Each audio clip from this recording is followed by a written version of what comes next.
I found out my wife drained our joint savings account to bail out her ex, and when I confronted her, she didn't even flinch, just stared at me like I was the one who'd done something wrong. My name's Ethan, and up until that moment I thought I had a pretty good life. Married for 6 years to Clara. Living in a cozy little house just outside Denver. With a dog named Rusty who'd greet me every day by dropping his slobbery tennis ball at my feet. We weren't perfect, but we were happy, or so I thought. We'd built a life together, saving up for a dream trip to Italy, maybe even a kid someday. That savings account was our future. Every penny scraped from my late nights at the auto shop and her part-time gig at the library. $32,000 gone in a single day. Started with little things. Clara's phone would buzz at odd hours and she'd snatch it up, angle the screen away, or step outside to take the call. I didn't think much of it at first. She'd always been private and I trusted her. But then she started coming home late from work, saying she had to cover a shift or help with inventory. I'd nod, kiss her forehead, and ignore the unease creeping into my gut. I'd tell myself, Ethan, you're overthinking. She loves you. She's just busy. But the late nights piled up, and so did the excuses.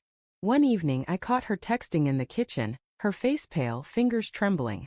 "Who's that?" I asked, casual as I could manage. She jumped, locked her phone, and muttered, "Just a friend from work." Her smile was tight, like she was holding her breath. I started paying attention after that. She'd leave her laptop open sometimes, and I'd see emails from someone named Jay. Short, vague messages like, "Thanks for being there," or, "I'll pay you back, I swear." I didn't want to be that guy, snooping through her stuff, but the knot in my stomach wouldn't loosen. One night, while she was in the shower, I checked her phone. I know, invading her privacy wasn't my proudest moment, but I had to know. The texts were from Jake, her ex from before we met. "I'm in deep this time, Clara. I need you." My heart sank.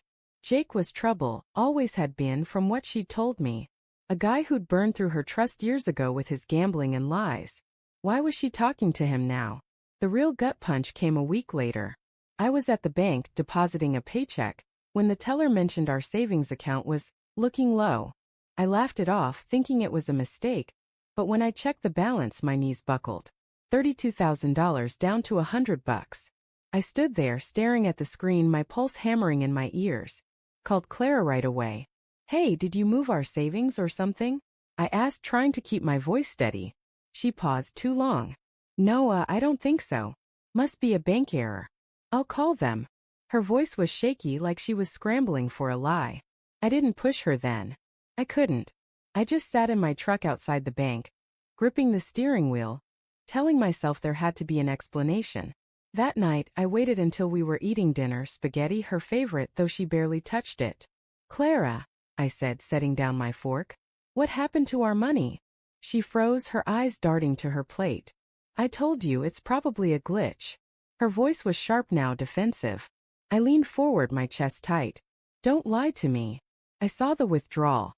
32 grand, Clara. "Where is it?" She pushed her chair back, stood, and started pacing. "Okay, fine," she snapped. "I gave it to Jake. He was in trouble, Ethan. He owed some bad people money and they were going to hurt him. I had to help." I felt like I'd been slapped. "Jake? Your ex? You took our savings, our future, to bail him out." My voice cracked and I hated how small I sounded. She crossed her arms, tears welling up, but her jaw was set. "He didn't have anyone else. You don't understand what it's like to owe people like that." I stood up, my chair scraping the floor. "And I don't deserve to know? You didn't think to talk to me first?" "That was our money, Clara," she shouted back. "I didn't think you'd understand. You're always so practical, Ethan. You'd have said no." I stared at her, this woman I loved, who just admitted she chose her ex over me, over us. "You're damn right I'd have said no," I said quietly, "because I thought we were a team." I didn't sleep that night. I lay on the couch, Rusty curled up beside me, while Clara stayed in our bedroom. My mind raced. Anger, betrayal, heartbreak all tangled together. I thought about the late-night calls, the emails, the way she'd been pulling away for months.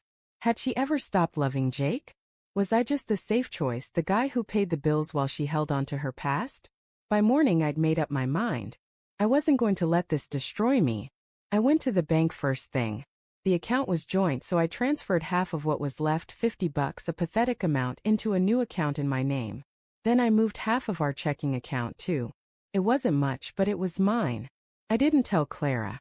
I wanted her to feel the same shock I had. When she checked the account later that day, she freaked out just like I knew she would. "Ethan, what did you do?" she yelled, storming into the living room. "You took our money." I looked her dead in the eyes. "No, Clara. I took my half. You gave yours to Jake. Fair's fair." Her face crumpled, and for a second I almost felt guilty. But then I remembered her lies, her choice, and I held firm. We tried to talk it out over the next few days, but every conversation ended in tears or shouting. She swore she didn't love Jake, that it was just guilt from their past. But the trust was gone. I couldn't look at her without seeing that empty bank account, without wondering what else she'd hidden. A month later I moved out, taking Rusty and my half of everything. I rented a small apartment, started rebuilding my savings, and tried to make sense of the hole in my chest. Looking back, I don't hate Clara. I hate what she did, how she broke us without a second thought. I'm still figuring out who I am without her, but I know one thing. I'm done being the guy who trusts blindly. Sometimes, love isn't enough when secrets tear it apart. And as I sit here tossing Rusty's tennis ball across the park, I can't help but wonder if she's still bailing out Jake. Or if she's finally learned what it costs to betray someone who loved her.